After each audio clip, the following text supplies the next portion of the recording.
All their full backwards. All right. Welcome everyone to 801 Labs. Today we have a talk by Clipper. It's your first time speaking at the Hackerspace? First time here, actually. First time here. Oh. First for everything. What do you think? It's great. It's great. Happy to be here.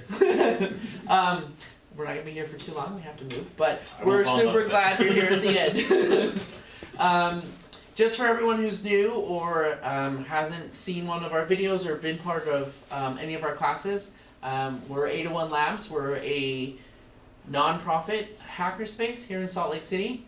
And, you know, as a non-profit, we appreciate any donations that you guys have for us because we don't make any money. You're not paying to watch this class and you're not getting paid, right? No. And so if you want to donate, you can do that by going to our website. That's 801labs.org and just finding it there. We'd really appreciate that. But I don't want to beg for money. Mostly I want to hear your talk. So let's all give a round of applause for Clipper. I'm going to clap for myself. Is that yes, right? Go for it. Clap for yourself. So yeah, like I said, I'm Clipper. My real name is Sean, if you really want to know my real name. I don't keep it too private. Should I move this over here, Bash? Yes. Beep, beep, beep. Nice. Okay. So first off, I want to let you all know that I have a terrible fear of public speaking, and I force myself to do this kind of stuff every now and then because I like to scare myself. I don't know why I do that, but that's how I make sure I'm alive. Wow. There we go. A little about me. I'm a UVU graduate down in Utah County. I'm a Wireshark / packet capture aficionado. That's kind of where I got my start in IT. I worked on a WAN LAN analysis team for 10 years, so pretty much live by the packet, die by the packet. That's kind of how I got my start in IT. I have strong opinions about VLANs. If you ask me about them, make sure you have an hour or two, maybe 3. Nothing. Outside of computer stuff, I like mountain biking, old school stereo systems, making, breaking, tinkering, who doesn't, fast cars, 3D printing, and most breakfast foods. So let's talk a little bit about my inspiration for home automation. Who can recognize the picture on the right of the Nakatomi Plaza directory? It's Die Hard. It is Die Hard. Or first one. First one, yeah. That for me was the most amazing thing I ever saw, because I'm like, it's like a interactive thing you can touch on a screen and find people and things happen. I need that in my house, even though I was a kid at the time. But I'm like, I need that in my house. And then the other picture there is the old New Tone intercoms. Anyone see a house with one of those back in the day? Maybe not New Tone, but I've seen a house were that still has one. Yeah, right. Functional. Oh, there you go. Hey, I'm all for that. So I had a friend growing up that had one of those. And the fact that his mom could call us to dinner or whatever with that, I thought was amazing. I'm like, that's the coolest thing I've ever seen. Like, 6-year-old, 8-year-old Clipper was super impressed by that. So then I'm like, someday my house will have an intercom. Well, then cell phones got invented and intercoms kind of went away. That said, I did set up my own PBX server with the VoIP phones in every room of my house once just to emulate that, to do it. And then it came to the stunning realization that I live by myself. And so I'd literally do all call and be like, hey everyone, can you hear me? Oh, they must not hear me. No. Yeah, I did that. It was super cool. I ripped it all out because it was really embarrassing. But that's what I did. So that kind of got me started. I started with X10. Does anyone remember X10 in a home automation world? They had the worst website on the planet that literally looked like a scam. And you put your credit card number in willingly, and they deliver you the cheapest made electronics this side of China. It was fantastic. They had a rudimentary system where you could actually tie that into the worst software you've ever seen. Originally it was a serial cable. I had the USB version because they came a little bit later. Very unreliable. Like, you would push a button and it would sit there and think and think and think. If you got it under a second, you were impressed. Your chime, they had little door chimes when the sensors would open. They had a little, like, the door just open chime. Very friendly sound, super great. At 2 a.m. without fail, it turned into their alarm module randomly and was like a 95 decibel siren. I was married once. X10 is not the reason for my divorce, just in case you're curious. It didn't help. I'll be honest, it didn't help. A few nights of having that siren go to 95 decibels and wake you up, that got ripped out pretty quick. They did what were called home codes and device codes, which is how they did their stuff. I'll show you. I actually have some pictures of my original stuff I bought, which is kind of fun. We've got... This is when I sold it on eBay, LOL. So this was my Active Home Pro that's tied to a computer and had a little USB on it. These little guys were called socket rockets. You just put them right into a socket, and this used the power lines to communicate with each other. They use the power lines in your home, which means if they were on one side of your house, you couldn't talk to the other side of your house. So you'd have to actually get phase couplers. You had lamp modules that you better not ever put any resistive load on because you'll let the magic smoke out. You had these really cute switches that were just basically powered by a button cell that you just glued to your wall to make it look like you had real automation. These actually went in the walls. These hummed like crazy. Like you would push the button and like you could hear the audible hum. Coil wine? I don't know what the actual root cause was. They didn't last long, as you can see. I kind of went all in because they had these deals where you'd buy one appliance module, get 30 random items free because I think they wanted people to adopt this. You had little key fobs to turn stuff on and off, super cool. These were their motion sensors, and they had cool names like this was an Eagle Eye because it was outdoor, and this was a Hawkeye because it was indoor. They just ran out of AA or AAA batteries. This was that fancy coupler. You actually plugged that into your dryer vent, and it coupled your two X10 sides. So it repeat from one phase. Yeah, that was that. That was actually my dad's. We all went on. When we do projects around my family, like we're all makers. I come from family makers. We'll usually let one person kind of forge the way and run down that path, and then we're like, okay, it looks like it works. Now everyone in. This one, I gave the go live way too fast. Way too fast. So needless to say, we had a giant X10 Exodus. They had these beautiful 480p cameras that were wireless, and you could control with these little gray remotes. They were terrible. Like, they were the worst. You couldn't see a thing, but they were there. And then this, I think, was my all-in-one that I sold. Like, that's that module. This guy right here, if you can see this one, that's the Screeching Demon at 2 a.m. That's it, right there. I almost kept it all, but for some reason, some other people like had Stockholm Syndrome with X10, and they paid premiums for this on eBay, so off it went. But that's where I started. But it was enough to kind of give me that scratch. Like, I loved the itch of home automation. Yeah, it was great. That's where I started. So then I went to this, guys. Everyone ever seen one of them? That's a Verus platform, Vera, Z-Wave platform. That thing was the newest hotness when I first started in that. It ran Z-Wave. It talked Z-Wave, very first Gen 1 Z-Wave, no encryption, just flat Z-Wave.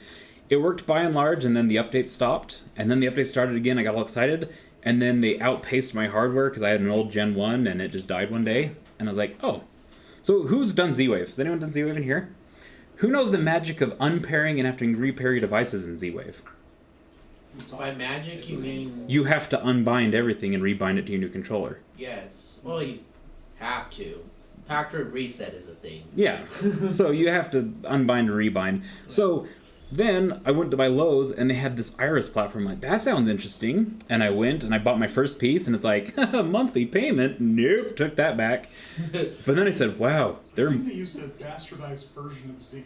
They had both. They did Z-Wave and Zigbee. Some modules worked great. Only work with theirs. Yeah, some worked great, some didn't. So then I found like they had these special leak detectors that were Iris only, and they were trying to get it in the thing. So they were like $9.99 each, when generally one will cost you about $40 or $50. But they worked great on Open Z-Wave. So I was like, great. So Iris was mostly for me to buying modules.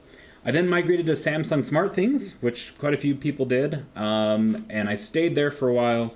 Outages plagued it, and having to do all of my work from my phone or from a tablet and not having a web interface drove me nuts. There is some advanced stuff you can do on web, but it was almost like too... It basically forces you in a box, like, do what we want you to do with your automation. It wasn't robust enough, wasn't open enough for me. I gave OpenHab a try next, and it was great, but it wasn't quite polished enough. And then I went to Hubitat, Hubitat, everyone says it different. They're by and large pretty solid, actually. And I still use Hubitat to this day just to talk to Z-Wave and Zigbee devices. The trouble I ran into is their integrations with external stuff is not very great, and it's all custom coding stuff, which is great. I do like the custom work myself. But Hubitat hasn't been super friendly with their developer community, and a lot of developers have written nice integrations and then pulled them because they got burned. And so I was watching integrations pop off of it, which was really painful. And so then I finally came to the conclusion that no platform does it all. At all. You will never find one that does everything, and it's all the magic that you're going to do is to find one platform to kind of glue everything together. And that's how I arrived on Home Assistant. Home Assistant is basically my glue for everything. And this is where I'm at now. I actually have Blue Iris for my cameras. Blue Iris users, a few of those. Yep. That's how we run at the Hackerspace. Great. Blue Iris. I've gotten a Bode security system, and I'm not like selling a Bode or anything. It's just I wanted to have, when it comes to a security system based on my X10 experience and the life I live there, I wanted my security system to kind of be standalone and segmented away from automation, but I still want them to talk, if that makes sense. And so I've gotten a Bode security system. It's Z-Wave as well, so I've got 2 Z-Wave networks running at the same house. It's all right. They don't fight each other. Range is fine, all that stuff. The only reason I'm a real fan of a Bode is they do ad hoc monitoring. You don't have to pay for like a year commitment. You can actually just pay for a week. If you want to have your house monitored for a week while you're on vacation, you can do $10 and they'll watch your house for a week. Kind of a cool thing. And then Habitat's doing my Z-Wave and Zigbee radio stuff. So that's where I'm at now. And then my next kind of mantra with home automation is, after going the rounds with smart things, I said, I don't want my home automation to depend on an online platform. I don't want to live there, because sure enough, Insteon, not too long ago, went dark. Everyone who was in the ecosystem, it went dark, and they were done. And that happens. And I did not want to be like, great, now I get to do the whole, let's rip everything out, let's read it again. I want to be able to say, all my automations, all of my stuff that I do to turn lights on, to control the house, needs to stay local and stay in my environment. I'm happy with cloud connectors too, like if I want to like increase my functionality, but they can't be the core function of my house. So like door locks, lights, sensors, those need to stay local. Wink was plagued by outages as well. They're another example of that. This is probably the saddest update I've ever seen. 1 week later, Wink is still down. Oh my gosh. Like a whole week of downtime. I just feel bad for all the folks that got excited and sold this to like their cohabitants and say, hey, we're gonna have this automation, it's gonna be great, and be like, it doesn't work, and out it would go. So this is where I was gonna actually have the holy war of Z-Wave versus Zigbee versus hardwired versus Wi-Fi, but I'm really gonna be in the camp of why not both or all. Just So not you run Wi-Fi. Zigbee and Z-Wave? I have Zigbee and Z-Wave in the same house. Now, it makes sense to kind of go all in on one of them because they're mesh network technologies, right? So why not make your mesh network as powerful as you can on one platform? But sometimes you find a Zigbee bulb that's $8 and you have to buy 20 of them. Just sometimes that happens. So then I'm like, guess I'm running Zigbee. That's how I got into Zigbee. They don't interfere with each other. They're on different frequencies. We could sit and argue which is better. I don't think it matters. Just double down on one to get a strong network, and then once you want to start expanding, go ahead. Wi-Fi, I'm gonna say no, because most of those Wi-Fi solutions don't talk locally. They just don't. I actually don't even know of anything that you can, maybe there's some like... You have to hack things. Yeah, you'd have to hack it. You either build it yourself as a Wi-Fi device, or you hack something to get it local integrations most of the time. Yeah, and I just didn't want to depend on cloud platforms. So like somebody earlier before the class mentioned Tasmodo, Mm-hmm. or Tasmoda, don't remember. It's basically hacking devices so you can run your own custom firmware which does local control over Wi-Fi. Right. But you have to hack it. Yeah.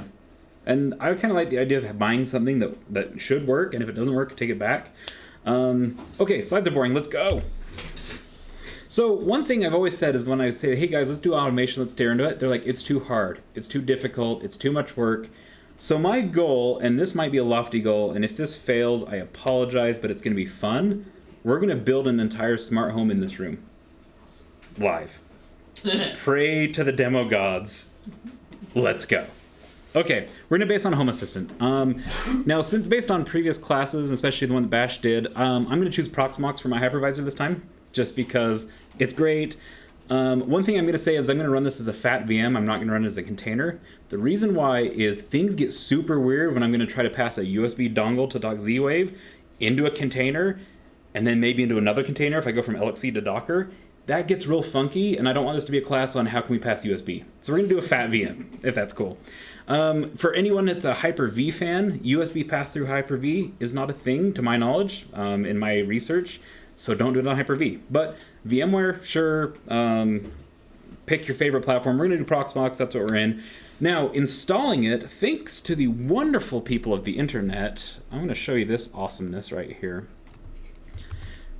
We've got these friends on the internet that say, hey, here's the installation guide. Now, can you run this on a Raspberry Pi? Absolutely you can. I ran one on a Pi 3.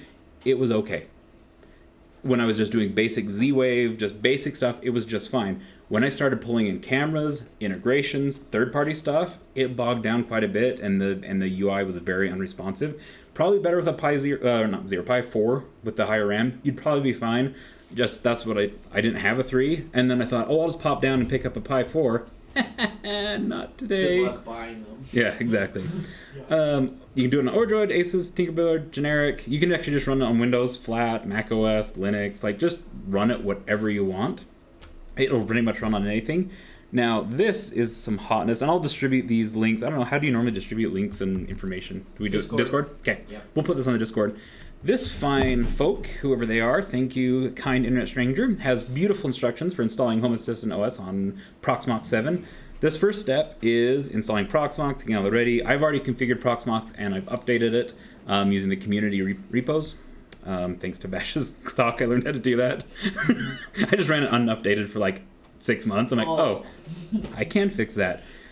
Now, installing Home Assistant, this fine folk gave us a one-liner.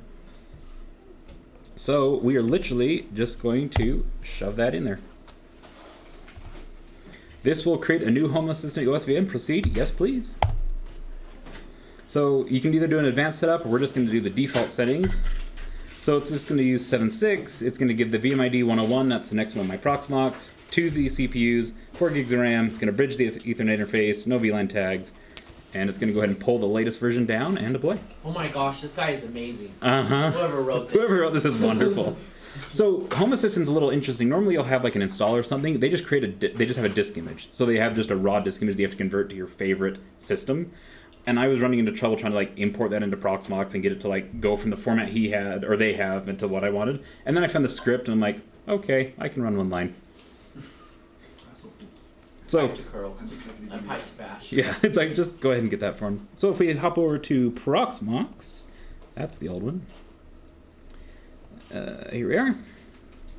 Not quite there yet. And this is all running, just so you know, my hardware we're running on. This is on Intel NUC. It's I think a 5th gen Intel NUC. Not super powerful, but it works. I run mine on an HP EC200A. If anyone has ever seen any of my other works in home labs or whatever, it's my new favorite tiny hypervisor. It's a Xeon D1518. I've got 64 gigs of RAM in mine, and it sips a delicious 18 watts. Wow. So 8 cores, as much RAM as you can fit in 2 slots. It's fantastic. That's what I run mine on at home.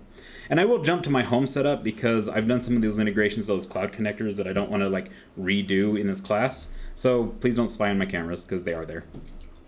Or if you do spy, just forget what you see. How's that? So if we go back to Proxmox, there we go. VM 101 is now running. Check out the console. And it's booting up. So this is a fully functioning Home Assistant ran from one line. Proxmox is amazing. Isn't it great? Dare you do that with the ESXi? Right. Now, here's the best part for anyone. So I'm sure we have some CLI junkies that love it. I'm one of you. It's great. Some people don't want to. Guess what? You never need this. You don't have to do anything. It's all via their interface, which is fantastic. All right, it gave it an address of 99.139. And can we just say the first hurdle of the lab went on?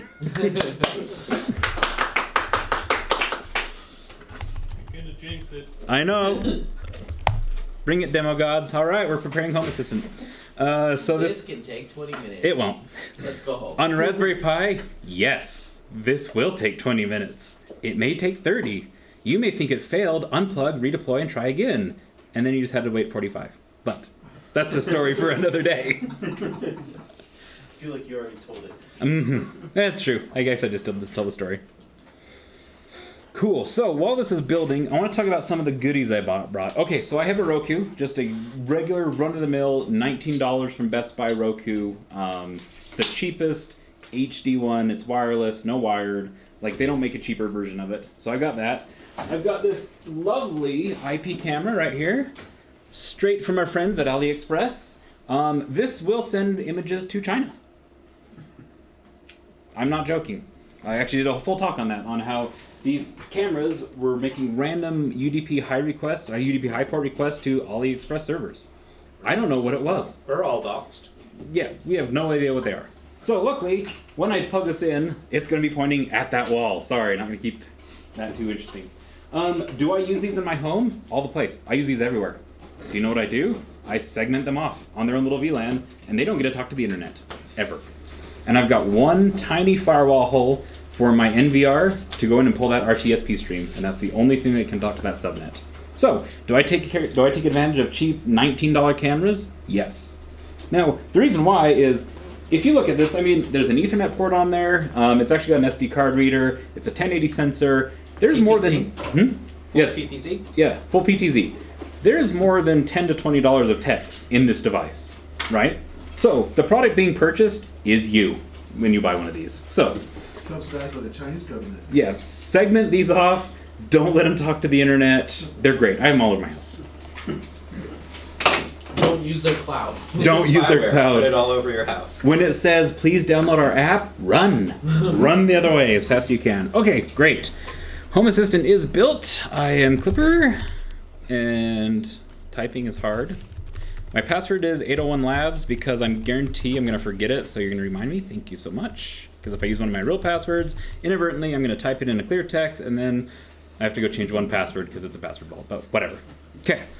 Name of this thing, we're going to call this the Hackerspace. Will be the name of this one. Our time zone, we are lovely here in Denver. Lovely. Elevation in meters, does anyone know that off the top of their head? Not even It's like 4,500 feet. yeah. You can switch to imperial right there, right? That's that for changes everything else. Fahrenheit, pounds. No, it's still meters. That's a fun UI thing. 1,288. 1,288? Thank you. And our currency is US dollars. Now, the reason they have that in there is you can actually put clamps around your mains in your power, and you can actually track your power usage over time. If you don't like that idea, you can actually sniff it right over the air if you've got one of the new smart that Rocky Mountain Power is putting in.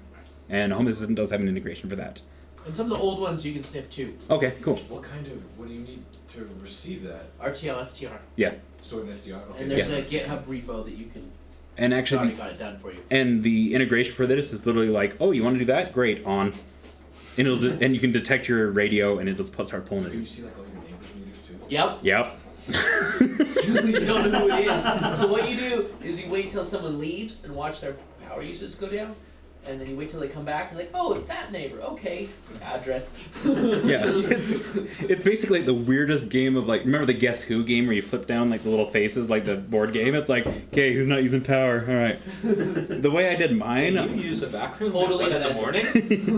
the way what I did, I waited till about 2 a.m. and then plugged my car charger in. I said, here we go, this one's me. Cool, so Home Assistant already did a multicast out to my little local network and found some integrations right now. So now you're thinking, wow, Clipper, this is super hard to integrate. Well, let me show you how hard it is to integrate. Do I want to set up Google Cast? Yes. Oh, look, it found my Google Home Mini. That's right here, and it is muted. It's hardware muted because reasons. Hardware muted? It's got an actual physical switch. Switch Oh, on. okay. A lot of those smart devices say, oh, push our mute, like toggle on off button, right? Do you trust it? I don't know. Have I opened it up to desolder it? No, I haven't, but I'm hoping that the Hello, hardware mute, Google. yeah, it's probably listening to us. I'm sorry. I introduced it. Okay, Unlike all of the phones in our pockets. phones, watches, whatever we got, right? Okay, there's a weird Home Assistant thing that I'll show you. It asks you to always put things in areas, and that makes sense for organization and for building dashboards and all that good stuff. So if I'm going to add a new area, I'm going to actually call this area the classroom. You're going to do classroom and hit add, and then you're going to go here and be like, oh, there's the classroom. In previous versions, you could add those as many times as you want. It would never show up on that list. It was a bug. And so I literally, the first time I set it up, I had 30 offices because I could have been office. You did it 30 times. Yeah, well, not 30. That's an exaggeration. I had more than 3. More than 3. So, there's Plus that. Raspberry Pi. Yeah. So, that's set up. Oh, Roku Traveler. Let's set up Roku. And that's in the classroom. Finish. Okay, those are set up. That's literally how hard those integrations were. If you go to more, these are all the integrations. We're going to dive into this in just a bit, but I'm just going to click finish there for now and let it build the first setup. Okay, so we have the Roku Traveler right here, and we have a Google Home Mini. Those are the two devices. Now, not only are they, can I control them, I can also just see what they're playing. So does anyone have little ones in the house or whatever? If you're concerned about what they're watching late at night, you can actually use Home Assistant to tie into whatever device they have in their rooms, and it'll tell you what they're watching and keep that history, in case you want to. Not a use case for me because I live alone, and if I can't remember what I watched, there's probably another reason for it. Does it actually give you screen captures of what they're watching, or just the No, metadata? just the metadata. Yeah. But what's really cool is I can actually browse media, and I can start casting media to it right now if I wanted to. Or, here we go. Here goes Alpha for live demo. Oh, that doesn't have sound speakers on it, does it? No. Really? No, those TVs don't have speakers on it. If that had speakers, you'd all be impressed. Fine. We'll do it this way. Hello, Clipper. You can play any text on any supported media player. So that's on the Google Home right there, right? Now that's going to come into play in a little bit. I just want to show you that that's right out of the box. That's working just fine and dandy. That was really fast response time too. That's what's awesome, is how fast, because it's sending it locally. It's not bouncing out off the cloud. So that's talking locally to that device. So we can literally go and we're going to go back to that browser and do the text-to-speech. Like, I'm going to click it. Hello, Clipper. You can play any text. Quarter of a second, on any maybe. supported media player. Almost instantly. Can you turn the volume up when you do that? I don't. Ooh, let's see if I can do it from here. I like went to instantly touch it, right? Oh, sure can. There you go. All the way. Well, Here we go. Volume. So pretty quick and responsive. Now, I kind of want this presentation or this class or whatever we're going to call this to be kind of a cafe style, cafeteria style. Take what you like, leave what you don't, right? One of my favorite uses for these Google Home speakers. This is my announcement. This is my announcement system. So I've got door and window sensors around the house. Door opens. I've got a text-to-speech that says front door just opened. I close that. Front door secured. Now I'm going to go back to the use case where you've got little ones at home when they start getting into high school and start wanting to sneak out. That window opens. There you go. You now know. Now, you can create Google Cast groups, and it will actually detect those groups within Home Assistant. So if you wanted to group multiple of these together and just do a whole house broadcast of that and really shame someone for sneaking out of their house, you can do that. That would be awkward, but you could. The history on these is pretty cool. Like, the actual data you can get out of this is that's turned off, changed to idle, playing something. So you can actually go back and debug your automations and stuff based on just this robust set of reporting they give you right here. Okay, so we've got a Roku and we got a Google Home Mini. Let's do the camera. And I'm going to keep this thing pointed over here behind everything so we're not sneakied on. I mean, it's going to go on YouTube anyways. Yeah. It's gonna suddenly just tilt around slowly. Oh, it is. It does boot itself up and do that. Well, after the boot, it's just gonna start panning. Yeah, there we go. All right, we're gonna fire this camera up. Now, could I have had this camera already plugged in and going? Sure, I could, but I want to show there's no aces up the sleeves. I'm not wearing sleeves. And do we have link light bash? Can you see that? Not yet. Oh, don't fail me, cheap $19 technology.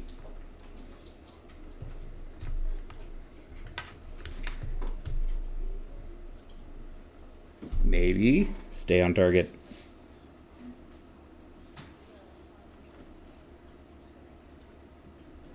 Come on. How about you move to the next one and Okay. we'll work on getting this working. I think it's a power issue. So Okay. if you throw it in something USB, something that's not data, just power. Cool. Let's do Z-Wave. Let's do Z-Wave. It's not data. I've got. How about this? Right here. Yeah, that should work.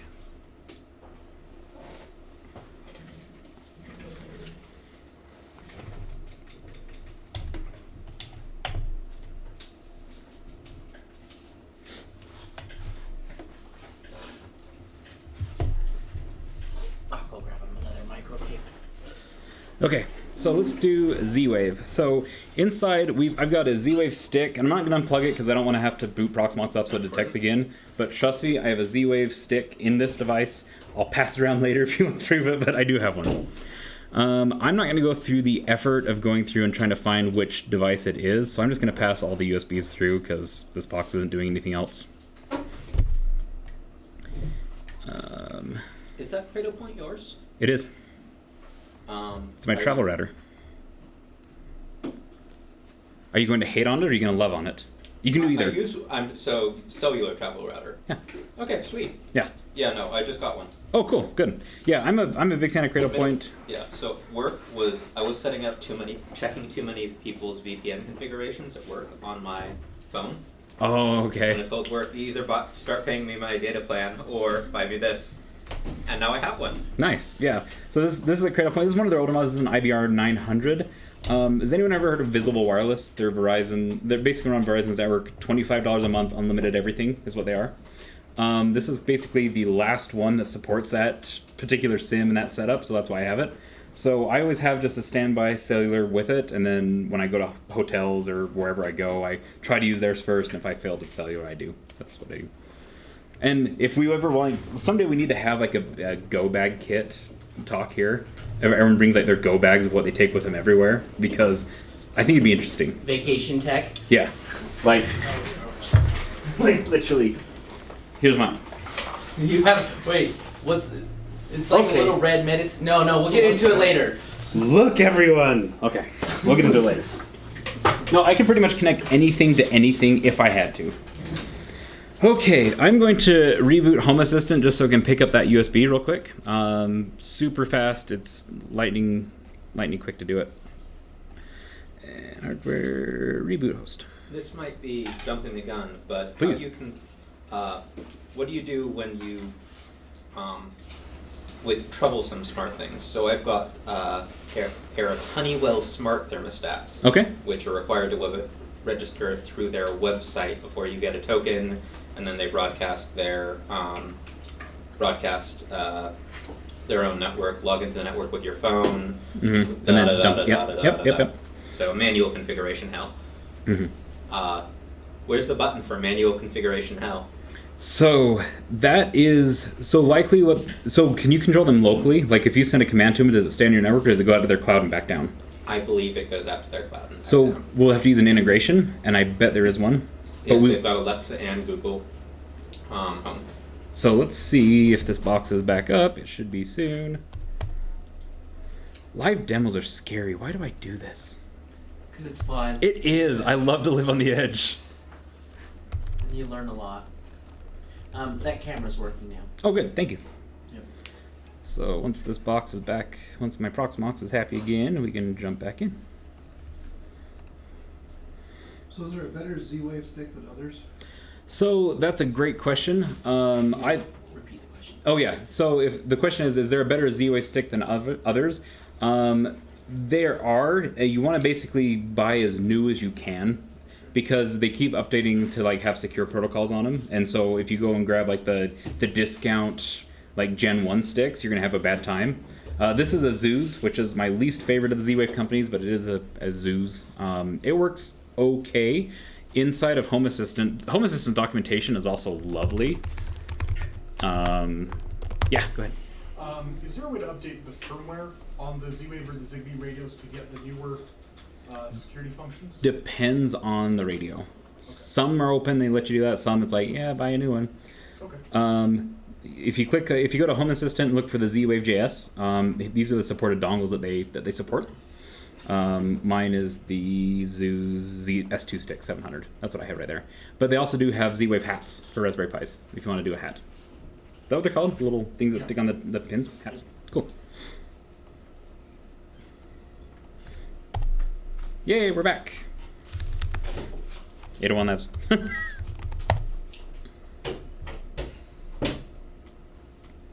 username was Clipper. Ah, thank you. I knew it'd do it. I knew it'd happen. All right, so if we go to settings and we go to device and service integrations, and my Z-Wave stick did not show up, so that's unfortunate. So we're gonna do the camera first. Okay, cool, camera. So we can just do a generic camera feed. If you have Blue Iris or some other NVR, you can do that, but I'm just gonna run it all through here so there's nothing else to buy. We're gonna see which IP that we just picked up on that guy. Now you're gonna. No, this one actually. Oh, I don't know what this one. I don't. It's one of them. There we go. One thing to note is a lot of these integrations talk to straight IP to these devices, so you're going to probably want to create specific IoT networks on your home network and then do reservations, DHCP reservations on those. Don't try to like set the IPs on these yourself because you're going to hate yourself. Because every single one of these firmware is different. Some of them work great, some don't work great, some want used the IE6. It's a whole lovely thing. Ethernet port, let's see, DSP server. Okay, so IP camera picked up 99.115. That was the hard way to do it. Now, I'll show you my favorite tool.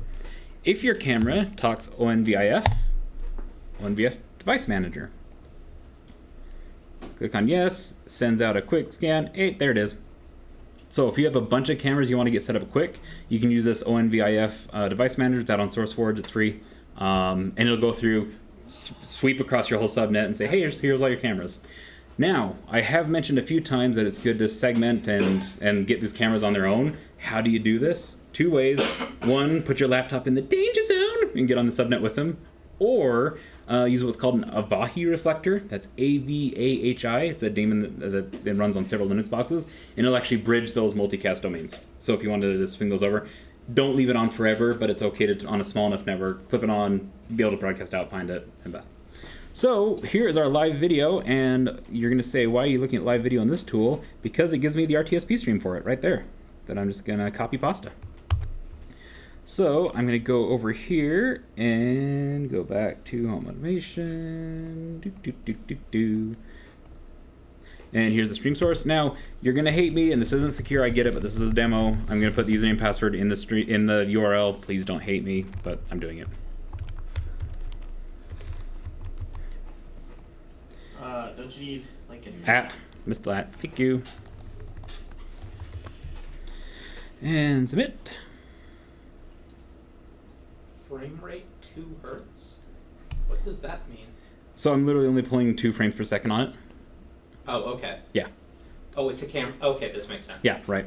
A lot of people, and I've never understood this, like some people that do their camera systems, like for surveillance, are like 30 FPS, 60 FPS. I'm like, it's surveillance cameras. We're not shooting like Dunkirk here.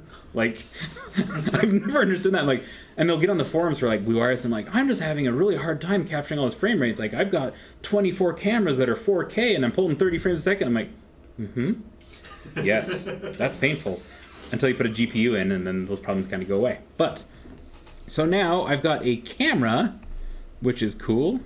We're gonna go back to our overview. Your overview is basically your, everything goes in this. Like, the overview one, if you go and like change this, you lose the overview. This is every device just gets dumped here. Now, while it's setting up, that's a great thing. But when you're like having it going, it's a bad thing. Now I'm going to tell you why it's a bad thing is because the overview is viewable by all users on Home Assistant. Every single person can see this. So in the event that you've got cheap Amazon Fire tablets bolted to your walls and your home automation control panel is one of the devices, an attacker could literally walk in, go to your overview and be like, disarm, because it's just a device. So when you're done, get rid of your overview. That's my pro tip. And as you can see, we have a camera right there. All going through Home Assistant. Nothing else is used. Now, let's see. Oh, there it's coming. There it is. Little delay, right? A lot of delay. Yeah. More delay than expected. Okay. But now, I've got a camera and I've got a Roku. Do you think? No way. Stay on target. Come on. Come on, demo gods. Oh, boom goes the dynamite. That's cool. So, we're not lying. It's going to probably delay too. Again, sorry, folks. Don't make me a liar. Don't make me a liar. Apparently, you get still images for sure. So the attacker can get in, disarm, and then Oh. get out. Did it come? Yeah. We got Okay. it. No, you gotta. There it is! Hey, a little delay. Real time, it is not. But now, I hope I've opened your minds with that idea of like, okay, I just pushed a camera feed through Home Assistant to this. How many people have a doorbell in their house? Everyone has a doorbell in their house, A right? normal doorbell? A normal doorbell, regular Yeah. ding dong doorbell. And- Actually, technically, I do. yeah, right. A lot of people go, I bought a Ring. There are various complications I have internally over Ring doorbells, right?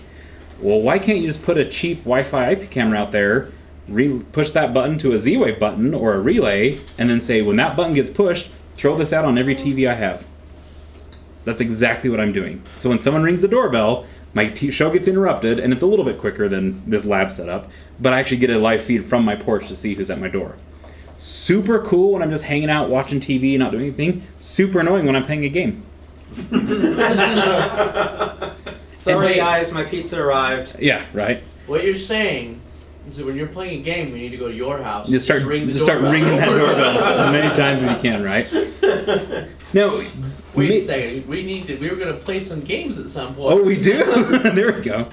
And so you're gonna see, like, making these automations is an iterative process, because what seems like an awesome idea at the time, you're gonna be like, oh, there are holes in my logic. That is one of them. If you tie this into like a bigger ecosystem, like a Blue Iris or some other NVR, you can actually do like camera cycles and cycle through different cameras. So if you want to have a really cool like 90s style police like police like surveillance station to watch camera cycle through, totally can. You don't have to set up a monitor and TV over where your NVR is. You can cast that over anywhere you want. Yeah, you're going to choose some Wi-Fi cycles, but again, it's like, who cares if it's not real time. If it's 10-15 seconds delayed, that's probably okay. So yeah, cool. That's awesome. So that's cameras.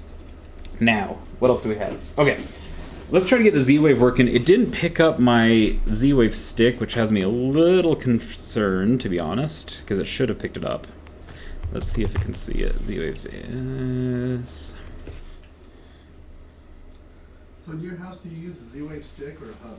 So I'm using a Hubitat, which is actually a standalone hub, but then I'm using integration in Home Assistant to control it. Gotcha. So my Home Assistant tells Hubitat to talk to my Z-Wave. Few reasons I did that. Number one, I didn't want to have to buy a Z-Wave and a Zigbee stick, and Hubitat supports both. Two, I didn't want to go unpair every device again. And so it's like, well, I could buy new sticks and sell the Hubitat or not. Three, if you want to go into integrations with like Home Assistant, if you want to do voice control with Home Assistant or Alexa, it's much easier to integrate Hubitat directly than to go through Home Assistant. Home Assistant requires you either to pay for their cloud service, which is very reasonable, it's not super expensive, or you have to do port forwarding and get an API token from Google, stuff like that. Hubitat has it naturally, so I just stuck with that. For that reason. Oh, that's not my reason for me, but some people do it that way. Is your coverage just fine on the Habitat? Yeah, it's just fine. I've got mine down in my mechanical... Oh, is the coverage fine on a Habitat was the question. Mine's down in my basement in my mechanical room with all my other equipment, and since it's a mesh networking, I just made sure to put some good solid in-wall stuff that are repeaters, like switches that go in the walls, and I can repeat up just fine. I think your max is like, on Z-Wave is what, 253 nodes on a single... What frequency is Z-Wave? Z-Wave is 4... frequency of Z-Wave. It's 4 something. Interesting. Nope, 908. 908.42. Okay, so that's got decent penetration. Zigbee is 2.4. So if anyone's in the Zigbee world, Zigbee's 2.4. If you still have 2.4 networks, you can fight it. Or if your microwave revs up, sometimes that'll fight it. I had the weirdest thing, my Zigbee network would go nuts every time the microwave turned on. Got a new microwave and went away. But... cool. Okay, Z-Wave is not happy with me. There's our first not loveliness. I'm gonna switch ports on this.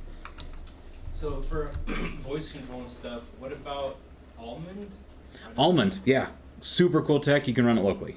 Okay. Yeah, you can do Almond stuff locally, so it doesn't have to go out to a cloud. The setup isn't as easy as the little click button that I showed you. It's a little bit more in depth, but super cool. I want to get into that. I have a hard time leaving them like listening, so it's like it's hard. I almost want like the C-3PO style from Star Wars and just like carry around like a microphone, but that would be super nerdy. But I think I could pull it off. You mean like your cell phone where you click and hold the home button and it does the same thing? Yeah, but I want a cylinder, like a gold cylinder, and they'd be like 3PO, you know, that'd be awesome. Use the little Walkman from Home Alone. I'll bet we could make one, you guys. I bet we could. It wouldn't be that hard. It's just a Bluetooth microphone. That's all we need. I wonder, since I did a reboot instead of a all the way off and on, it didn't pick that up. I'm gonna shut it off all the way off and Shut it off through Home Assistant. And Yeah. then turn it back on through Proxmox. Yeah, that's the idea. There it is. That's not the right section. System, hardware, shutdown host.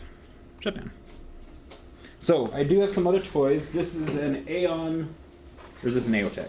Yeah, this is an Aeon Labs. This is their single module. This is just a relay on-off. The cool thing about this is this thing's stable up to 15 amps. So, I actually had a Chevy Volt for several years. I charged my Chevy Volt through this actual unit on a 110. For 3 years, I did it. It's still working and it works great. Why would I do something crazy? Power metering, so I could see how much power the car was charging, and I could calculate my cost. That's why I did it. All right. Would I say would the fine folks at Aeon Labs say that's a great use for a case for this? Probably not. But a testament of their product, it ran great and it still works. They have some that go up to 20 amps. I haven't seen a 20 amp one. Maybe one of their power strips good. Yeah, so I got one of those. This is from Monoprice. This is a Z-Wave motion sensor. This will do motion, temperature, humidity, and lux.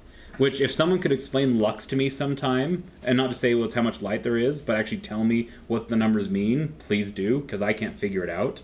Because every sensor reads it differently, and some people say, lux of 100 is the power of the sun, and then others say, lux 100 is a USB light. I'm like, I don't know. I can't figure that out. So, if someone knows, please explain it to me.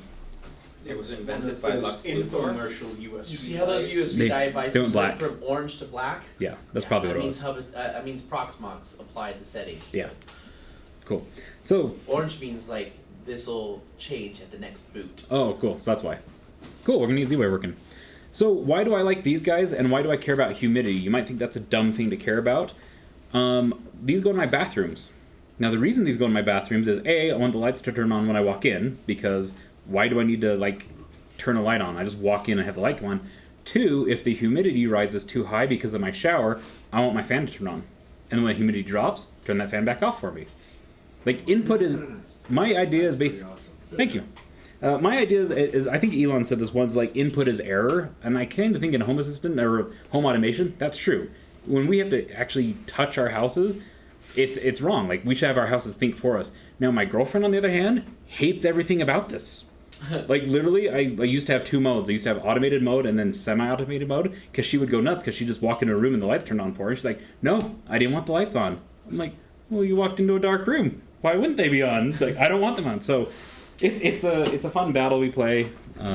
So I have the exact same ones, and I put them outside of my kids' room, and when they go to bed, it automatically sets it so that they get out of bed and it's not morning time, and I get bugged by it, so that I know if they're playing around outside of their room, and it's pretty useful.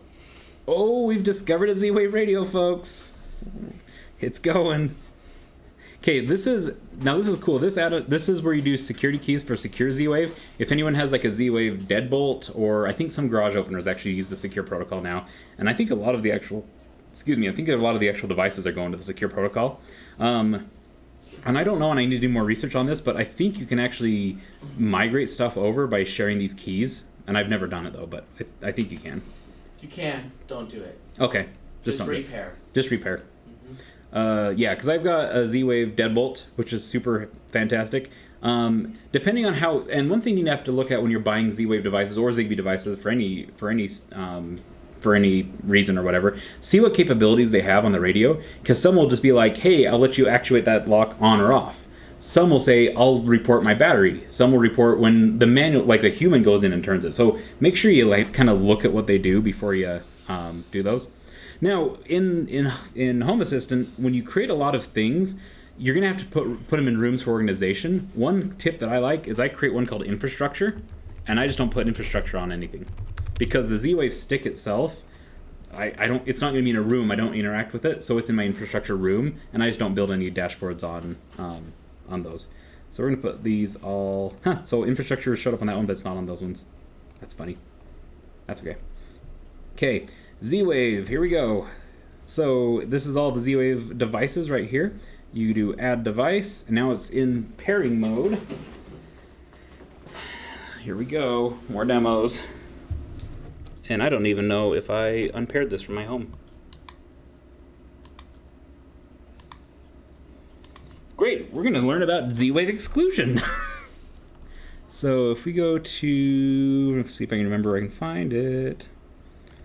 It's under Z-Wave, is it configure? Did I do it? And then remove device, start exclusion. Let's see if I can do it.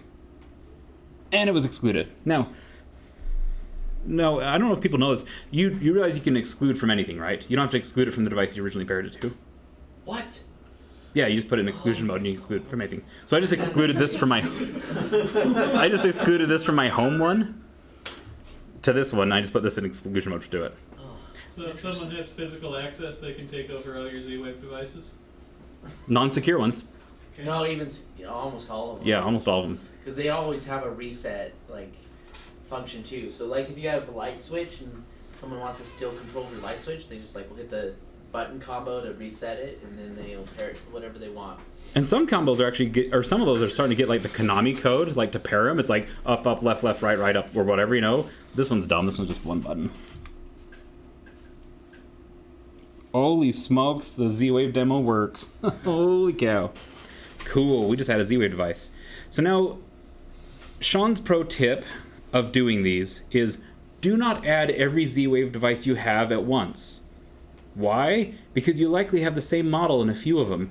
And what you're going to do quickly come to the stunning realization of is I've got 10 GE Jasco light switches that are all paired to my hub that I didn't rename. And so now you get to play everyone's favorite game, turn on and see what light turns on.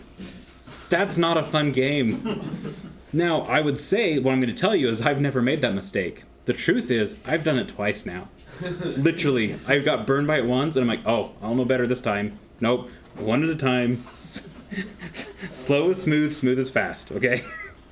Cool, so we are going to rename this guy from Smart Energy Switch to Aeon Labs 1. And the area is in the classroom, and it's enabled. We're going to give that a new name. So if we go to our overview tab, we now have the classroom. Now, this is all metadata. So they've got a card built in this default view for you, which is just grabbing the data from all these things, not the controls for them. The controls form is this little slider right here, so you'll see it. Can you hear the relay clicking? Yeah. It is. Oh wait, I'll prove it's clicking. We have the technology. Sorry, I'm all over the place, everyone. I hope this is making sense to anyone. Okay, we have. I'm not gonna point at you. That'd be mean. Okay. Can you tell what's going on? On and off? Yep. Okay, cool. Now, as you can see, this particular device is a smart consumption device, so it will tell us in just a moment what its consumption is. This only pulls every, I want to say 15 to 20 seconds, so it might take it just a bit, and I'm hoping it's pulling enough energy to actually read. So we're just going to leave it on for just a bit. Now, here's where the cool stuff happens. I've showed you kind of tying in some Z-Wave stuff. I've showed you a camera. I've showed you something. Let's make some magic now.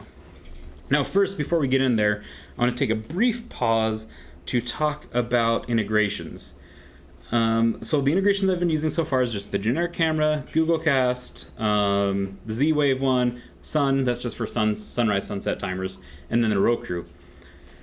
This stuff's all this magic is happening locally in this room. I'm not going out to the cloud for it. Now, there are cloud connectors, and I'm okay using cloud connectors as long as it's not like my house has to have this to run, right? So anyone, and I hope this is the audience participation point, throw out some cloud services that you use, and let's see if there's a native integration today. Spotify. Yes. IFTT? Yep. Right there. Twitter. That one you're gonna have to do custom. Dang it, I didn't want to tweet every time I went to the bathroom. That would be super awesome. If flush equal 15, Bash ate Mexican food. There you go. And send an email to my doctor that I'll be coming in tomorrow, right? Let's just How throw about email? So like SMTP, even better, Mailgun. Mail gun. It's got a default mailgun integration, which is super cool. If anyone, I'm not going to judge you. If you're a Ring customer, that's great. How about Octoprint? Octoprint, yes. Oh, that's cool. How And about Sleep IQ? Sleep IQ. So that's Sleep Number. Mhm. Sleep IQ, right there. Honeywell, just out of chance. Honeywell. Where? Holy shit! There you go. What about Steam? Steam. Yes. Oh my gosh, what does it do? Okay, who has a Steam account we can tie it to? I'm not tying it to mine. My Steam wallet's a little expensive to throw in front of all of you. Actually, yeah, no. We'll tie it in. We'll do it. We're doing it. So, Steam. Actually, nah, this is technically a non-profit Let's Steam do it. account. Let's not. Okay, do that. so we're just for funsies. Air things, the air humidifier thing. Almond. We talked about Almond briefly. Android TV. You've got Android TVs hanging out. Apple TV. Apple iCloud. Asus Bert or WRT. What about PDK? PDK. Yeah, sure. Nope. Dang it. What's PDK? Security RFID stuff. Oh, cool. Now, I'm showing you all the stuff that is built in. This is just the built-in. You can also tie your GitHub account to it and then start pulling other people's projects into your Home Assistant, which expands this even more.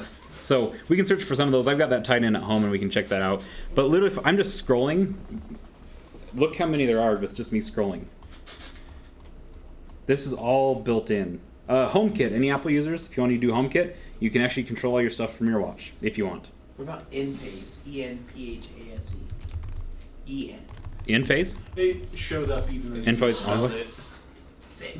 Solar controller. Solar that's what controller, it is. right? Who runs Pi-hole at home? Pi-hole, right there. So you can actually see which ads are blocked. The coolest thing for it, though, is you can temporarily disable it. And so if you're like, oh crap, I have to get an affiliate link, Pi-hole off on my watch, do it, back on. That's cool. So cool. This is the magic, and this is There's literally... also an app called Flutterhole Yeah. that allows you to control it, and it can do like a 5-minute off. Yeah, yeah. Back on. Yeah. Yeah. This is That's what- been my problem with Pi-hole, because it's that one website. Zigbee, Z-Wave, if you want to buy his Xiaomi stuff, Oker, Xbox. WLED. Yeah, WLED right there. With things that doesn't have a smart scale, you can have your home remind you that you're getting fatter every day if you want. You could put it on a dashboard and every day say, "Yup, I'm getting fatter." My home told me. WLED is those lamps that we built. Waze travel time. You can have a dashboard that says how long is it going to take you to get to work. Now, the beauty is, now you're thinking, now I can see all of your minds racing, and I love this. I love how everyone's getting excited about this. The beauty is, after you do things manually a few times, like, oh, check my travel time, you go, wait a minute. My house knows I woke up because the light turned on. So why not, when this light turns on, let's tell that to display on the display in my bedroom. Pop up my travel time. Or when the garage door opens, check that tablet on the way to door for the travel time. Right? So Now, the siren goes off every time I'm late. you could do that. Vera, that Ace Run Vera, that's kind of cool. It's still in there. UPnP. If anyone's running Unify stuff, you can pull your Unify information if you're into that. Oh, so you're saying that when my cell phone connects to the Wi-Fi network, because it sees Unify, it sees I get it, make a DHCP lease. Yes. There is also a plugin for pfSense or OpenSense if you're into those. Ooh.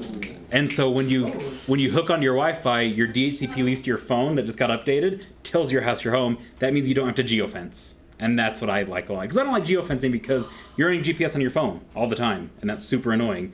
But I just hooked onto my home Wi-Fi. It knows I'm here.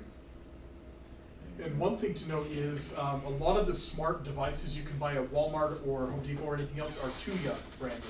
Like they'll have their own apps, but it's all using Tuya's back end. Sure. So you can do Tuya on there, it looks like. Yeah, Tautuli, if you like Plex stats, Tesla wall connector, I've got one of those, and it just makes me feel sad of watching the power I go. wonder what the tile does. Is Beehive on there? Like the hypervisor, Beehive? No, like the sprinkling system. BHYVE. Oh, Yeah, that one. it might be. No BE. Oh, I'm sorry. BH. I know Ratio is. Ratio is good. It's Okay. BH. Just Oh, did I mess that up? yeah. Yeah. BH. Okay. So it might be a custom one, and we'll check the custom ones here in a bit. So all of this stuff, I hope, like, and I can see it in all your faces. You're all sitting there going, "What on earth can I automate?" Now, the cool stuff is they've made it very, very approachable. The automation, like a lot of stuff previously with like Vera was Lua script or as code. It was Lua script, I guess it'd be. And that's not very approachable for a lot of folks. I have my parents run this too, and we all run these same platforms, and my dad's able to automate this stuff, and he's a technical fella, but he doesn't want to write code. He wants to be able to grab an integration for the kind of solutions he buys and tie them all together, and this is literally perfect. So pick yourself up a NUC for cheap and tie it in. So, Well, can you tie it with Alexa stuff too? Alexa, like Amazon? Yeah. You can. It's so the default way they do it is you have to sign up for their bridge, their cloud bridge system. It's not expensive. It's a pretty reasonable cost. But honestly, I just a month, right? yeah, $5 a month. it's $5 a month. It's a pretty reasonable cost. But if you're doing a little bit of Alexa stuff, like you could just do IFTT because Alexa talks IFTT just fine, and do it to here if you want to do it for free. That's why I have my Habitat. If I wanted to, that's why people ought to keep the Habitat is if they want to tie into that Alexa and Home Assistant. So let's talk automations. And automations is where things get exciting. And first off, I want to kind of point out the different features you have here, because a lot of people, what they'll do is they'll think automation, oh, let's just create one right now and make them ad hoc. It's actually better if you set up scenes, scripts, and blueprints, because you're going to reuse that stuff. So for example, let's say I've got lights that I want to turn on at night. My exterior lights on my house, and some guiding lights in the house, so I can get from room to room without being blind. You would think, let's just create an automation for them. What you'll end up doing is you'll create all these automations that say, turn on 8 lights, turn on 8 lights, turn on 8 lights, versus I'll create a scene, which is night lights. And so then when I call those scenes, I just call a scene versus having to go through and do that over and over and over again. That way you can add new things to the scene really easily. Yes. And not have to update them all. Basically, you're using a function instead of writing it out yourself. So we're going to create a scene real quick. And the scene is going to be... Oh, let's pair that other device. I've got another device there. I don't know if it's going to work, but we're going to try it. Z-Wave, device, add device. Let's see if this works. I think it's 3 on this one. Did it go a different color? Yeah. It might be working.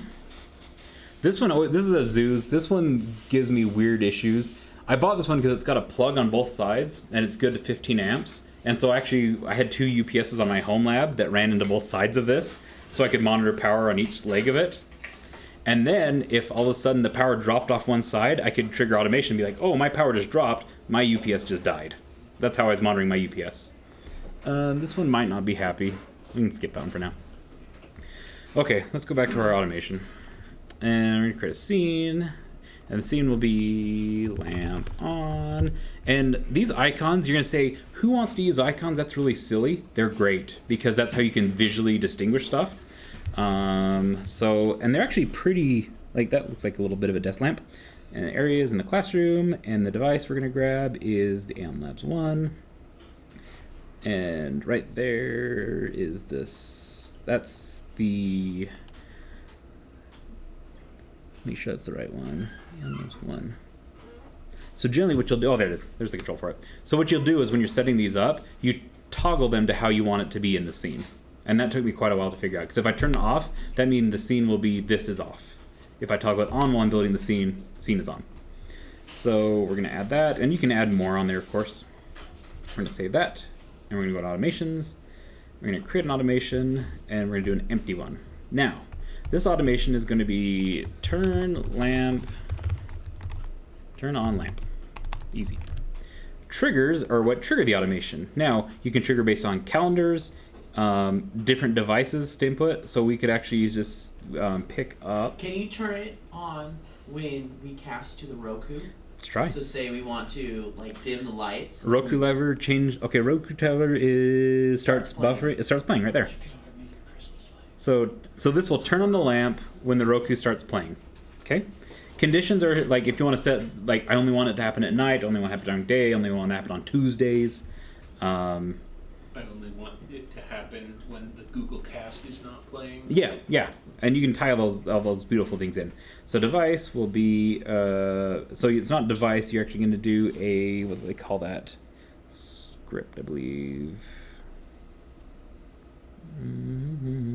Activate scene and lamp on and save. Okay, so now we have an automation that should turn on the lamp when the Roku Traveler starts playing. So what we'll do first is I'm gonna turn that off. Well, that turns off the automation. Sorry. Let's see, reach the button. Why am I reaching the button? I've got automation. I could have done it from the console. Whatever. You've become your wife. Yeah, I know, right? Okay, so if I run the actions, let's just make sure the scene works for it. Oh, it doesn't. Let's fix that. Activate scene, lamp on. I don't know why the scenes lamp on. Play that scene. Nope, it didn't. That scene doesn't work. So that's that's great thing that we're troubleshooting is you can actually run these things so you can run your automation or you can run your scene to debug where your problem is in your logic. So lamp on, switch. Working. It didn't know it was off. I wonder if it When you didn't push the update. button. Now run it. Like turn it off through the home automation. Yeah, let's go turn it on through the automation. Okay, great. It is on right now. So we're gonna go back to the overview and we're gonna turn it off. Okay? Now run your. Let's go back to our scene. There we go. So it thought it was still on. They thought it was on. And your thing didn't tell it that it turned off when you pushed the button. Now, it could be a few things. It could be my add logic problems. It also could be the Z-Wave network's pretty fragile because it's this stick and this device, and it might not be updating itself very well. So it's a very fragile Z-Wave network. So now, if we go back to our automation, and if we run the actions for the on, okay, that works. So we're good there. Let's go turn that one back off. Now, hold on. Let's see, camera. Okay, we don't start playing, right? Not on buffering. Yeah. Come on. Oh, and the crowd goes wild. Woo! Now, expand this out to a scene where you tell your little ones, hey, I want you to go to bed at 10, and they've got tablets. If you install a Home Assistant, the app on their tablet, you can pull states from the tablet. What do you mean by states? I'm glad you asked. By states, I'm meaning you could have it pull battery status, charging status, whether it's playing media, location, all that. So did I just create a very... So you're saying when my phone gets low, my lights in my house can warn me that I'm about to run out of battery. I am saying that, yes. Especially if I set a travel time or I like... And do conditions. Okay, so I'm going to join... Speaking of that, what about geofencing? Not Wi-Fi, but GPS. It does support that. You have to do the Home Assistant app to kind of get that presence on your phone. But yeah, it does support that. So let me get this cheap tablet to join my little temporary network here. Okay, I think we should be good. So these are Kindle Fires. I buy these when these go on sale for like $29.99.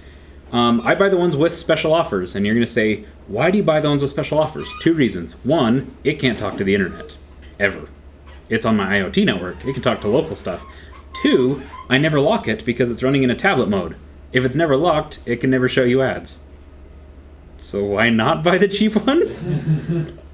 There's a cool app called Fully Kiosk Browser, where you can actually set really cool stuff to like have the tablet dim when you're not around it, and it'll use that front camera to brighten itself as it presents as you walk up to it. You can also run screensavers as GIFs or whatever. So I've got Matrix GIF that come down on all of them when I'm not up to it, and as I walk up to the tablet, it presents itself with the data.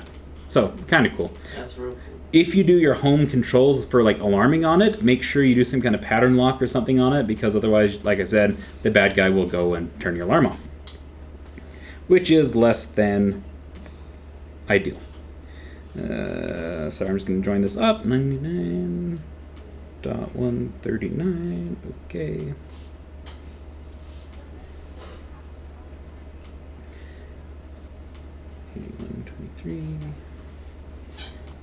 And that should do it. Okay, so as you can see, do you want to show that on the camera? You can see the Hackerspace. Oh, it's right there. You can see the Hackerspace Home Assistant I'm set up. I'm going to join it. Okay, I'm going to log in. Don't log in as your administrative user if you're going to have tablets around your house, because you don't want someone to be able to change your automations and break stuff. So make sure you go in here, make yourself a user for your tablets. That's what I like to do. If you're going to give it to your significant others, your children, whatever, identify it so you can identify it. This will be called tab 10. You can set a picture. The picture is used if you do geofencing. You can actually bring up a map, and it'll put them on the map where they are. So you could have an at-a-glance view of where the family is if you wanted to do that. Tab 10, passwords 801 labs, 801 labs. Now this switch is right cool. Can only log in from the local network. Some people forward the port of Home Assistant out to the internet. Oh. Some people do. Now, good news is it actually does support MFA. So you can do a TOTP and do a Google Authenticator and expose that to the internet. I wouldn't do that. I'd much rather have set up a 0-tier or some kind of VPN and VPN in if I really want to hit it. But some people do that. I'm not one of those people. Okay, so tab 10. We're going to go like this. I don't know why I called it tab 10 because isn't that a Samsung tablet? Yeah, that is. Sorry, Samsung. My bad. Well, if you've got a tab 1 or a 2 or a 3, you can feel sad too.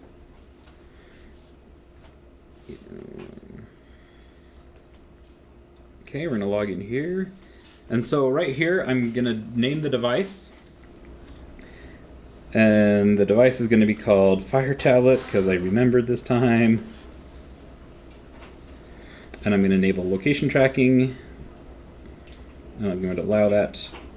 And I'm going to let it run in the background. I'm basically doing Android permissions right now over here. Yeah, someone take the tablet and drive around the block. Okay, cool. So now we have a tablet added. So if we go back to our overview, there is the tablet. And that's the history of where it is and what it's done. These are basically users that are shown. But there's a sensor. The battery temperature is at 75.2 degrees on the Fire tablet. Now, every device is going to present the data that it gives differently. Some will expose everything. Some will not expose much. iPhone exposes everything. Like, including the health data if you allow it. Meaning, I can trigger automations, I kid you not, based on how many flights of stairs I've climbed in a day.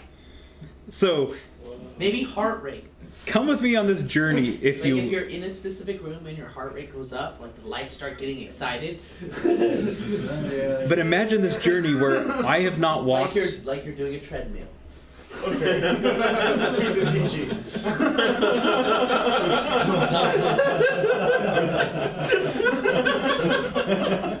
It's not what I was thinking. Sure, man, sure. So this is what it's pulling up. No. I was thinking the health data of like, I haven't walked enough for the data. Maybe I can keep my fridge locked until I go for a walk. If you could. If you had a smart fridge with a locking door, but I bet I could. You could rig one. I could make one. We can make that. We have the technology. So yeah, That this... doesn't stop me from getting the Oreos in the pantry, though. Yeah. So this is kind of a... This is kind of a terrible. This wasn't a show. Does someone have a? Does someone want to pair their phone? I'll do my phone. Why not? So the energy consumption still is 0. Yeah, it's not pulling that data, and that's really surprising. It should be. That could be a problem with the driver. So when you go and click, when you go and look at the device, what do they call them? Are they handlers in Z-Wave world, or a device handler? Isn't that what they call it? Where it basically has the functionality that the thing provides you. I think it's called a handler. Home Assistant's super cool about the supported devices. Is like the best I've ever seen as far as like completeness of which devices work. Where is the supported dongle? They've got a whole set of like the devices you can use with it. Is that on the right under categories? Categories, services, events, saturation. Support devices. Where is it? Support devices and command classes. Check out their device database. This is the most literally complete one I've ever seen of any platform. Habitat, SmartThings, anything. And you can just go by anything, like Aeon Labs. There's all the Aeon Labs devices, and it has all of them. And also, like, the groups, the different modes, like what the buttons can do, all that stuff. Super great. Even if you're not going to run Home Assistant, this is a great tool if you're running Z-Wave at all, just to see what the different classes are and all that good stuff. I don't know why we're not picking up energy. That's super frustrating. On previous ones I've used, if the draw is low enough, it doesn't measure it. It could be. That's just a little tiny 5 water or 15 water. It should be enough though. Let's fix that. You can turn my laptop off when we stop playing media. Oh yeah. It's So you'd have to set up a separate seed automation for that, right? for what? To have it turn off when it stops. That's separate Yes. from the on Yes. when it starts. Now I'm glad that's a great thing. So the question is, you'd have to set up another automation to turn that off when the media stops. You will do that, and I've done that so many times. Like I have the sweet automation, and I left my lights on all night because I didn't have the corresponding turn off. One cool thing they did is they have blueprints, and the blueprints. Oops, didn't mean to do that.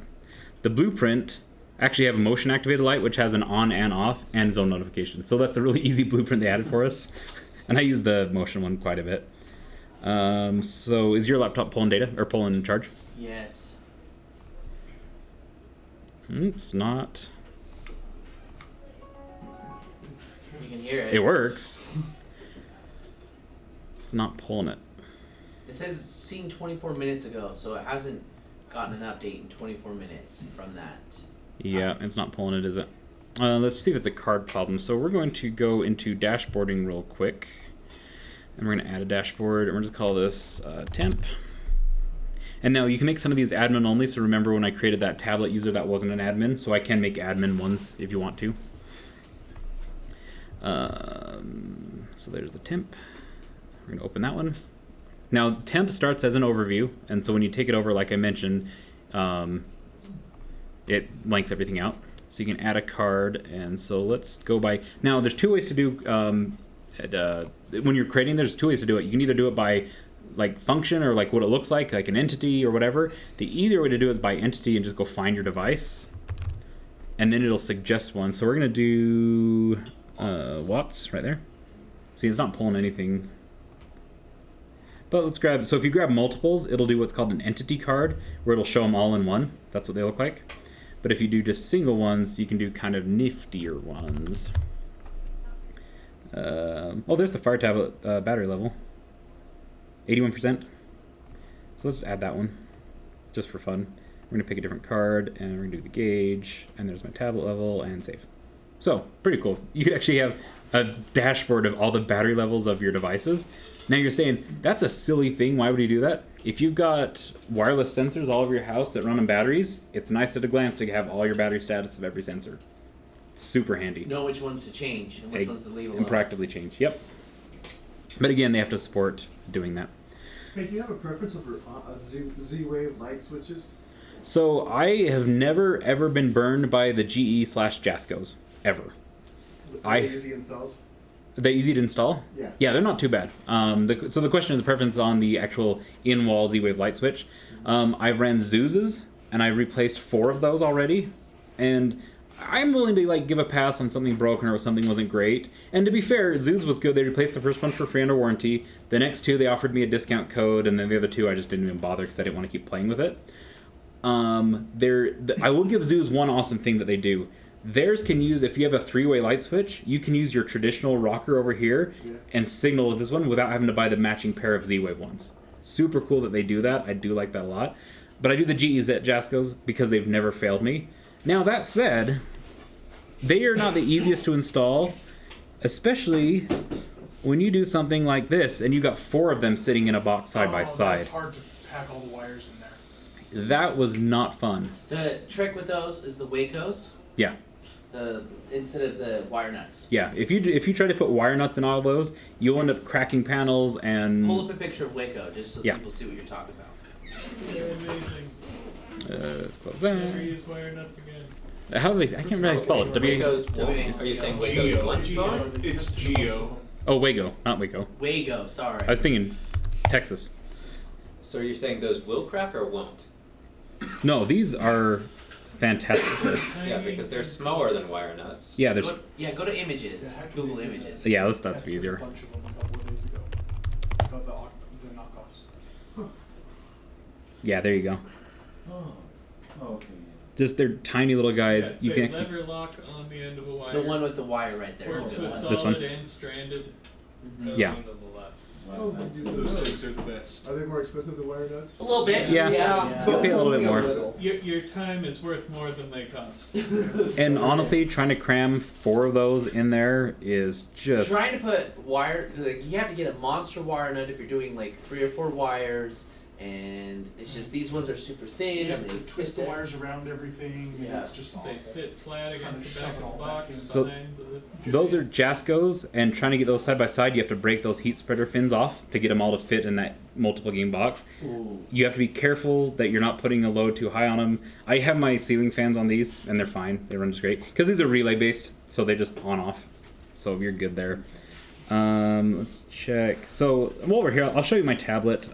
So this is the dashboard I have. So this is one of those cheap Kindle tablets talking to my Blue Iris NVR.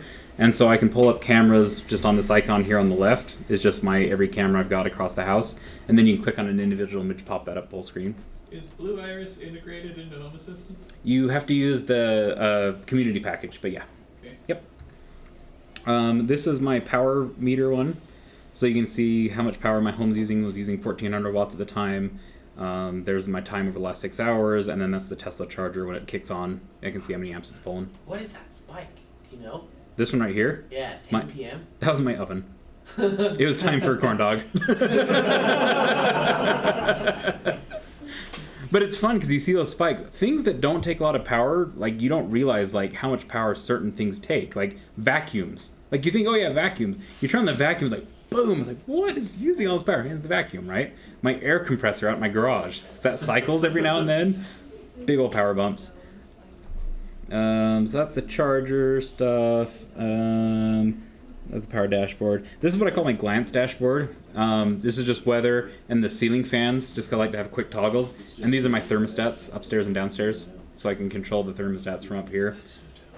One of the worst automations I ever made, and I'm somewhat ashamed to admit this, there is an automation I made once where if a user went up to the thermostat and adjusted it, it would accept the input and it would make the relay click, and a minute later it'd set it back to what it was. You're a jerk. That's why you got divorced the first time. I'm not blaming on the automation, but I'm not saying it helped. You'll see I've got a regular traditional alarm panel next to it just because I wanted to do that separation like I mentioned. Things I ever wanted to get into, like really like my most exciting thing was just to kind of get y'all excited and thinking about it. Another cool automation, I can't demo it here because I don't have a colored light, but I can pull weather information, and if it's going to rain or snow in the next 5 minutes, I just blink a blue light, say, oh, it's going to start raining or snowing, have it go yellow when it's that. Where do you get What weather does red information mean? down to the minute? So like dark sky, Huh. so you can get dark sky down to Don't the... aren't they shutting their API down at the end of the year? Yeah, but if they're shutting that down. The funny thing is, remember when I mentioned that the integrations and how robust they are? It's like, okay, well, if that one's not good enough, there are literally 6 weather ones that all tie in. Cool, so these are the things out of the box. Now, I'm going to kick over to my real one. This is my real production home automation stuff. So this is that panel that I showed you before. I mentioned hacks. Now, this is where you tie into your GitHub account and you can pull community things. So integrations. This is how I'm talking to Habitat and Blue Iris. These are community ones. These aren't official on there. But what were the ones that run on here that we wanted to check? What is one? Beehive? BH. Yeah. Why Orbit? Yep. Beehive? Yes. Yep. That's the one. So there's a community I one. saw they had Node Red. So yeah, Node Red. Here's the important one. Do they Twitter? have one for Nintendo Switch? Dang, they still don't have Twitter. Twitter doesn't like giving out their API anymore. So here's your Nintendo wish list, a sensor to monitor your Nintendo Switch wish list for games on sale. You could blink a light when something goes on sale, folks. Steam sale. Or Securify. SECUR. Steam wish list. SEC what? SECURIFI. I saw it there. The UV. Oh, UVs? SECURIFI. Ooh, they do have one. Securify RESTful API, that one? Sweet. Yeah. That's a router that has a Zigbee and a Z-Wave hub built into it. Oh, cool. Yeah, so the community like really fills in the gaps that I've yet to find something that I've had to code myself, which is awesome. Like I love everything. If you're, Sonos, if you want to do Sonos, Plex. Plex is a native integration. Most of your smart TVs, your like LGs, your Sammys, all your other things will actually tell you what the media is playing. So, and you can also play pause. So if you want to do time limits on kids, you could say Monday through Friday, 10 o'clock, media pause or media stops. So you could do that too. So that's just the repos for integrations. There's actually front end customization as well that people have made to do different layout, dark thermostat themes. So you're not stuck in the box of the cards that they present you for your dashboards. You can actually go to the community and people have written some really cool ones and pull them in. Can you show us how the Habitat integration works? Absolutely. So let's go to their configuration. Me being a Habitat person that has used it for years, I would be interested to see that. So you have to go and import it in, and it uses their Maker API to make the calls for it. I know what that is. Cool. So you have to go enable the Maker API in your Habitat. You give it a long live access token for it. And then once you pull it in through Hacks, it actually comes in straight up as your regular integration. And so it shows up here as a traditional integration along with everything else. That's amazing. And so the cool thing is you can see these ones with the little box that tells me it's a custom integration coming from a third party. The cloud ones are cloud native ones, right? Yeah. And a lot of these are ones like I still have a Ratio that I haven't replaced out. There's a lot of things I haven't ripped out yet. Octoprint, that's mine. My TV, all that good stuff. HomeKit for watches and all that lovely. But if you go into the configure on the Habitat, you basically just give it the IP of it. Okay. But if you go into your devices, those are all the devices I have across the house. To refresh the devices, you're going to probably want to figure that out. You just bounce the Home Assistant service. Because what you'll do is you'll add everything through Habitat, get all excited and it doesn't show up. You have to bounce that service to get it to come back. So does your Ratio work without getting on the internet? No, that is an internet one. It does have to go to the internet and come back. But I don't consider that like necessary for the functioning of the house, so I allow it. And I break my own rules, I'll be honest. Like, I say these things, but I was like, it's the same things. Like, I never put prod on HomeLab. Yes, I do. All the time. Are you kidding me? I'll show you my lights dashboards. These are kind of cool. So these are, and I think my girlfriend's actually at the house. So if I start flashing lights, she'll probably get a mean text. Please do it. The same light right there. There's the kitchen light. Sorry. She's going to watch this. There's the cabinet lights. Yeah. Wait, so you have So right? I've got lights above my cabinets that are LEDs, and so I can blink those up. So they're like the kind of indirect lighting. It's all cozy. Have you seen Parasite, the Korean film? Mm-mm.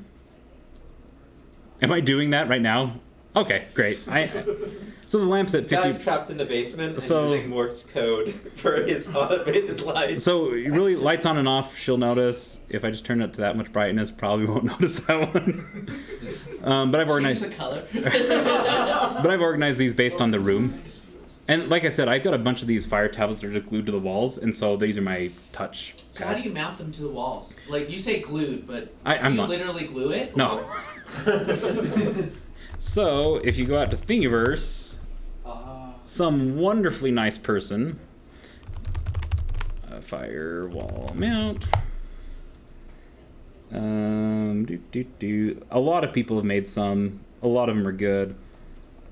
This one in particular is quite nice, if you'll notice right there. Some nice guy. But yeah, that was my first test fitting of it. What I did though is it's two pieces, and you just drywall anchor that into your wall, and then you slide the tablet in, and then there's a front cover piece that just friction fits into these pins, so you can pull it out if you need to. Whole idea being sometimes they crash, sometimes they die, and I need to get to the buttons, but I didn't want to have the buttons exposed all the time. And so I've got cutouts for ventilation a little bit, and then I can just slide that out, push the button, and snap it back in. And how do you power them? So I've got a 90-degree USB-C that goes into it. Okay. How I'm powering them, I'm cheating in some places. In some places, they go into an unfinished room in my house where I've got outlets on the other side, so I just go boop, just go out the back of the wall into a wall wart. I reused a lot of my home security system wiring. They ran the old contact sensors through my whole house. I find one of those close enough, pop it out, put a little 12-volt supply down in the basement, and then a 12-volt to USB plug in the box. And then I just have a little 6-inch USB-C. 12 volt or 5 volt? 12 volt to 5 volt step down. Okay. Yeah. So that's how I'm doing it. You can also do PoE to USB. Yeah. Yeah. You could do PoE to USB. There's tons of ways. Usually you can find something close enough. I've even seen some folks like replace their outlets with the kind with the USBs and then just kind of put it in and then go behind the thing and out. It looks kind of silly, but you can do that. Have you ever had one die? A tablet or yes. And I buy them, I stock up when they have the Prime Day. Like what kills them? The screens, I don't think the screens are built to be running 24/7 like I use them, but they last at least year and a half, 2 years. That's the earliest I've had one die. Which for $30 is. You're paying more for a light switch. Really? Like a GE Jasco is $50, right? So some folks do have, does anyone have a hardwired security system still? Still have one? Cool. This is a product that I wanted to buy, but it would have been way too expensive. It's called Connected with a K. Well, that's the Home Assistant integration. There is a Home Assistant integration for it. Oh, goodness, we're typing in front of people. Connected. This is a takeover for your panel. And so you've got these tiny little, here's the installation guide. This probably, wow, just give me a picture, please. You just put it on top of your little panel, right? Yeah, you can either run them inline or you can replace your panel with it, and this will feed these sensors directly into Home Assistant. So if you've got all those sensors already in there, you can feed it right in. That's cool. So even if you don't use it as a standalone security system, you could use it for triggers or for anything you want. Is that the ESP8266 that it's built on? Yeah. You could build your own, but they've put it in a nice little package. The thing that bothered me is I wanted the Pro because that's powered by PoE, but it only did 12 zones and I had like 18 zones, so I need 2 of those. Ooh, it's $230 just for one. Yeah. Something. That's So- a lot of money so I was for like- an ESP32. So I was like, I could either make my own or I can just do that abode system like I did. That's another Z-Wave network that I'm already familiar with. And the batteries last 10 years, so I'm like, I'm good with it. Well, cool. That is mostly what I had for you. Does that have any other questions? Or, like, really, the whole idea was get excited and start building crazy stuff. I think we're good. Thank Cool. you. Thank you so much.